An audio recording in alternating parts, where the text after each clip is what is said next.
బహుశా ఈ ఎపిసోడ్ చూసేటటువంటి వాళ్ళు యువతరం ఎవరైతే ఉంటారో బేసిక్ వాల్యూస్ మనం ఏవైతే విలువలతో మనం పుట్టామో, ఏవైతే విలువలతో మన తల్లిదండ్రులు మనల్ని పెంచారో ఆ ఒక్కసారి స్మరించుకుంటే కనుక జీవితంలో ఎవరు తప్పులు చేయరు. సరే అమ్మా, భర్త తప్పు చేశాడని భార్య అనుమానించిందని చెప్పేసి ఇద్దరు తప్పు చేశారంటే లా పరంగా ఎవరు ఏమేమి తప్పులు చేశారు అనే దాని మీద ఆల్రెడీ మీరు కోర్టుకు వెళ్ళారు, కేసులు కూడా వేసేసుకున్నారు సార్. ఇక్కడ ఒక మాట చెప్పాల్సిన ఏంటంటే, పల్లవి ఆయన ఉద్యోగం లాగేసుకున్నావు, ఆయన ఇల్లు లాగేసుకున్నావు, ఆయన జీవితాన్ని లాగేసుకున్నావు, వాళ్ళ అమ్మా నాన్నల్ని కొట్టే వాళ్ళ అమ్మా నాన్నల మీద దౌర్జన్యంగా నువ్వు ప్రవర్తించావు. అంటే ఇవన్నీ కూడా ఎందుకు చెప్తున్నాము అని అంటే, కేవలము భార్య అనే ఒక హక్కు ఉన్నది కనుక మీరు ఇవన్నీ కూడా ఈ సభ్య సమాజంలో ఎవరైతే కూడా వేరే వాళ్ళ మీద చెయ్యకూడనివన్నీ కూడా మీరు చేశారు సార్. ఇక్కడ ఈ పరంపరలోనే ఆల్రెడీ 498 అండ్ 494 అనేవి 2 కేసెస్ అమ్మాయి వేసేసింది ఆల్రెడీ. ఎందుకంటే ఈ అమ్మాయి మీద, ఈ అమ్మాయి వాళ్ళ అన్నయ్య మీద, అతని మీద. ఇప్పుడు ఈ కేసు యొక్క స్టేజ్ ఏముంటుంది అంటే, ఆల్రెడీ అతను ఒప్పేసుకున్నాడు, నేను రెండో పెళ్లి చేసుకున్నాను కనుక అది ఎవిడెన్స్ లాగా క్రియేట్ అవుతుంది. రేపు పొద్దున డెఫినెట్గా కూడా 494లో పాప ఈ అమ్మాయితో పాటు వాళ్ళ అన్నయ్యకి, వీళ్ళందరికీ కూడా జైలు శిక్ష పడే అవకాశం అయితే చాలా ఉంది. అంటే ఇది కేసు పరంగానే నేను చెప్పడం. ఇక్కడ ఇంకొకటి నెక్స్ట్ థింగ్ ఏంటంటే, ఆల్రెడీ ఒక అగ్రిమెంట్ లాంటిది అయింది, 7,000 నెలకు 7,000 చొప్పున ఇస్తాము అని చెప్పేసి. మరి ఆ అగ్రిమెంట్ ఎందుకు అయింది అని అంటే, అప్పుడు మేము ఏదో పరిస్థితుల్లో కూర్చున్నాము, ఇద్దరిని ఉండొచ్చు కానీ నాకు మాత్రం నెలకు 7,000 ఇవ్వాలి అన్న ఒక అగ్రిమెంటు. అంటే అప్పటి నుంచే ఈ ప్రాబ్లం ఉంది. ఈ అగ్రిమెంట్ అయిన తర్వాత కూడా నువ్వు కేసు వేసావు.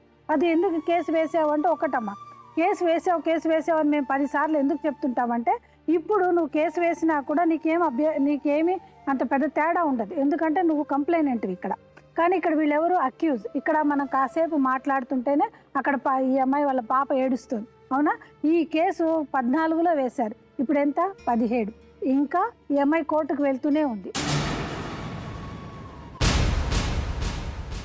ఇక్కడ ఏంటంటే, అమ్మ నువ్వు నిర్ణయం చేసుకున్నావు, నువ్వేంటి నా లైఫ్ ఇందాక డాక్టర్ గారు చెప్పినట్టు నాకు ఇలాంటి లైఫ్ కావాలని నిర్ణయం చేసుకున్నావు సార్. ఒక్కటి ఇక్కడ మేము చెప్పాల్సింది ఏంటంటే, చాలా కేసులు ఇప్పుడు భార్య భర్తలు ఎవరైతే మధ్యన దెబ్బలాటలు ఉండి డైవర్స్ కేసులు అనేవి ఫైల్ చేసినప్పుడు, మళ్ళీ ఆడపిల్లలు అంటే అందరు ఆడపిల్లలని మేము కించపరుస్తున్నట్టు కాదు, కానీ చాలా మటుకు ఆడవాళ్ళు మళ్ళీ ఎంత తప్పుడు లీగల్ అడ్వైజో తెలియదు, మరి వాళ్లకు కోపమో తెలీదు, లేకపోతే అజ్ఞానమో తెలీదు, అతని తల్లిదండ్రుల ఇంట్లో స్థానబలం ఏర్పరచుకుని మేము అక్కడ ఉంటాము, మేము ఈ కేసు కొట్లాడతాము అన్న కేసులు ఇప్పుడు ప్రజెంట్ స్టేజ్లో ఒక 100లో 90% ఉన్నాయి. నా కొడుకే లేనప్పుడు ఈ కేసులు మేమేం దెబ్బలాడాలి అని అన్నదానికి పాపము ఆ ముసలాళ్ళకి ఎక్కడి నుంచి న్యాయం జరుగుతుంది అనేది ఒక పెద్ద ప్రశ్న. ప్రతిసారి మేము కోర్టుకు వెళ్ళినప్పుడు అదే చూస్తుంటాం. నా కొడుకు కోడళ్ళు కొట్లాడుకుంటున్నారు, వాళ్ళిద్దరు డైవర్స్, నా ఇంటి మీద ఉండి నన్ను బాధ పెడుతున్నప్పుడు మాకెవరు న్యాయం చేస్తారు అని అంటారు. అందుకనే వాళ్ళకి ట్రిబ్యునల్స్ లాంటివి ఉన్నా కూడా పాపం వాళ్ళు అక్కడికి వెళ్ళలేరు. ఈ 498లో అంటే ఇంకొకటి, ఆ అమ్మాయికి నువ్వు ఆవిడకి ఒక్క హెల్ప్ ఏం చేసావంటే 498లో ఆవిడని పార్ట్ చేయలేదు, చేసింటే పాపం ఈ బాధతో పాటు ఈ కేసుల్లో కూడా ఆమె వెళ్తూ వచ్చేది. అంటే ఇంత మాట మేము ఎందుకు చెప్తున్నామంటే, నీకు హక్కు లేదు. ఇప్పుడు గుర్తు, 3 పెళ్ళాల మధ్యలో వేరే మనిషి వచ్చారంటే ఆడదైనా మొగడదైనా ఆ జీవితం నాశనం, ఆ కుటుంబం నాశనం, సంవత్సరాలు నాశనం. నువ్వు నమ్మలేదనుకో ఇంకా నాశనం అయిపోతావు. ఎప్పుడు భార్య మాట భర్త నమ్మాలి, భర్త మాట భార్య నమ్మాలి, అది జీవితం. ఎందుకంటారు సార్ క్వశ్చన్ వేయద్దు. నీ భార్య పక్కన కూర్చో, అడుగు కావాలంటే దా కూర్చో, అడుగు. నిజమే కాదు, నువ్వు కోపం లేకుండా మా మేనత్త అందా ఏమందని ఒకసారి అడుగు. ఏమంది అమ్మ ఒకసారి కోపం లేకుండా కూల్గా బాధగా బాలాజీకి నచ్చేలా చెప్పు. ఏమందో చెప్పు, సందర్భం కూడా చెప్పు. అక్కడ ఆ రోజు నువ్వు సామాన్లు తీసుకొని ఇంటి ముంగట పడేసిన తర్వాత ఆడ మొక్కపోడు వాడు నా అవుతాడు, వాడు ఎందుకు ఇవ్వట్లేదు, బంగారంబు డబ్బులు ఎందుకు ఇవ్వట్లేదు అని చెప్పేసి మీ అత్తమ్మ అంది కాబట్టి నేను అంటున్నా, మీ అత్తమ్మ మీద నాకేమైనా పగ ప్రతీకారం ఉందా, లేకపోతే పునర్జన్మలోనే తన మీద పగతో ఉన్నానా?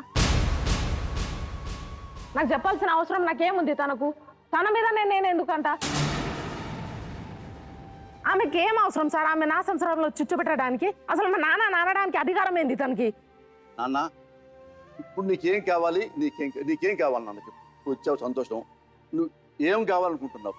తను కాపురానికి రావాలని కోరుకుంటున్నాను. రావాలనుకుంటున్నావు అంతేగా నాన్న? అంతే సార్. ఇప్పుడు పాతయ్యని మర్చిపోయి మీరు కలిసి ఉండాలా. కలిసి ఉండాలంటే నేనేమనుకుంటా చెప్పమంటావు నాన్న? అమ్మా నేను ఇప్పుడు కోపంలో ఏ భర్త అయినా కొద్దిగా ఆవేశం ఉంటే భార్యను తిడతాడు, కొడతాడు, కామనం. దానికి కూడా నీ భార్య ఏమనలేదు, నువ్వు లేనప్పుడు కూడా చెప్పింది ఏమనలే. నిజంగా నా మూడు మంచివాడు సార్. మా మధ్యలో వేరేవాడు దూరితేనే గొడవలు సార్, లేకపోతే గొడవలు లేవు, ఆయన చాలా మంచోడు అది చెప్పింది నాన్న. సర్టిఫికేట్ ఇచ్చింది నువ్వు ఎంత మంచోడువో. నువ్వు అది గమనించాలి నీ భార్య విషయంలో. మరి నువ్వు ఆ విషయంలో నువ్వు భార్యని అభినందించాలి. ఒక్క మాట నువ్వు లేనప్పుడు ఒక్క మాట నోరు జారలే నీ గురించి. కొంతమంది భర్తలు భార్యతో ఉండాలని కోరుకుంటారు. మీ ఇద్దరు ఒకటైపోయి ఏ గొడవ లేకుండా అండర్స్టాండింగ్ బాగా వచ్చిన తర్వాత వేరే వాళ్ళు వచ్చినా పర్వాలేదు, అప్పుడు విడిపోరు. స్టార్టింగ్లో చిన్న చిన్న ప్రాబ్లమ్స్ ఉన్నప్పుడు ఎవరో చిన్నమాట ఎలా ఉన్నావు అన్నా కానీ కోపం ఉంటుంది, అనుమానం వస్తుంది. కొంతమంది ఏంటి మీ ఆయన బాగా చూస్తున్నాడా అన్నారుకో, నువ్వేమంటావు? నేను బాగా చూడలేదా? వాడు ఎందుకున్నాడు అన్నమాట. ఈ మాట కూడా పెద్ద కంప్లైంట్ లాగా ఉంటున్నాను. మీ ఇద్దరి మధ్య అండర్స్టాండింగ్ బాగుందనుకో, మధ్యలో 100 విడిపోరిక. మీ మేనత్త 3 పిల్లలు ఉలిపెట్టి వచ్చిందా? ఒకడిని వాళ్ళ పిల్లలు కాపురం చేసుకుంటున్నారుగా, వాళ్ళ అల్లుళ్ళు బాగున్నారుగా, వాళ్ళ కూతుళ్ళు బాగున్నారుగా. మీకేమొచ్చింది దరిద్రం? మీకేమొచ్చింది దరిద్రం? ఇదే మీ మేనత్త కూతురు అయితే అలా ఆడదా మీ మేనత్త? నువ్వు గుడి మీద చేసి చెప్పు అన్నారు కదా. ఇవన్నీ నిజంగా వాళ్ళు మంచోళ్ళు కావచ్చు, వాళ్ళ దేవతలు కావచ్చు, నమస్కారం. కానీ మీ ఇద్దరి మధ్య ఎవరు రాకూడదు. ఇదే ఏమంటా తెలుసా? నీ తెలుసుగా జేసీ కర్ణి వైసీ బర్రీ అంటారు తెలుసుగా. నువ్వు ఎలా మీ ఎవడ చేసావో రేపు నీ కొడుకు అలా చేస్తాడు అటు పిల్లల్ని. ప్రేమ కూడా కొడుకు కావాలిగా. నువ్వు ప్రేమిస్తే నీ భార్యని, నువ్వు ఈ భార్య నిన్ను ప్రేమిస్తే వాడు మీ మధ్య ఉంటే మీది రాముడు సీత లాగా ఉంటుంది. మీకు నేను కూడా హెల్ప్ చేస్తాను. మీ కుటుంబానికి ఏమైనా కావాలంటే.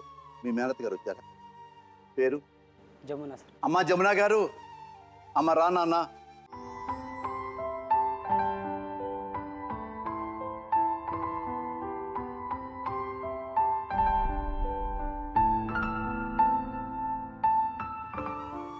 అమ్మా నిన్ను కొన్ని మాటలు అడుగుతా, నువ్వు నన్నే తిట్టకూడదు.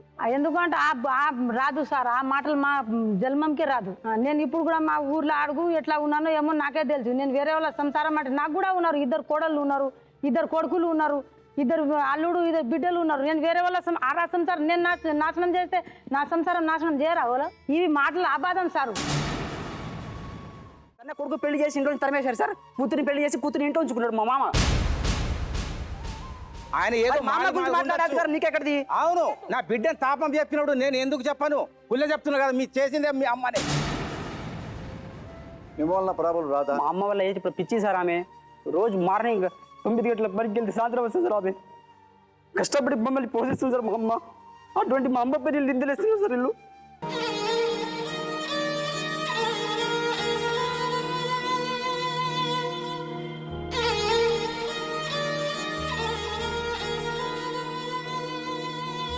చేయకూడని తప్పులు మీరు పెద్ద తప్పులు చేశారు. అవి చిన్నవిగా చూపిస్తున్నారు ఇక్కడికి వచ్చి. చంపేస్తాడు అతను, చంపేస్తాడు. అమాయకుడు లెక్క నటిస్తాడు.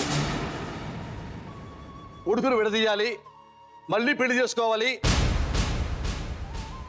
ఈ అమ్మాయి నాశనం అయిపోవాలి. ఉల్టా మాట్లాడు. నువ్వు రాంగ్ పోతున్నావు సార్, నువ్వు రాంగ్ పోతున్నావు. మరేంటి చెప్తా?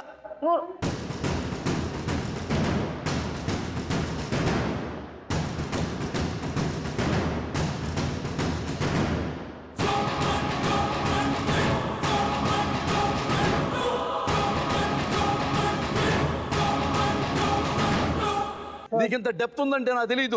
నీకు తెలియదు అనుకుని నేను మాట్లాడుతాను ఇప్పుడు నాకు పిచ్చోళ్ళలాగా. నువ్వు ఆగండి. ఏమంటే వద్దంటే మీ అబ్బాయి తీసుకెళ్ళిపోండి విడాకులు ఇచ్చి. ఎంత దుర్మార్గమయ్యా మీరు. మీ వల్ల నాశనం అయిపోయింది మీ కూతురు జీవితం. మేమేనా నాన్న చక్కగా పడి బతులని కాళ్ళు పడి కలుపుతాను. మీరు ఏమ్మా తల్లిదండ్రులమ్మా మీరు? మాట్లాడుకో.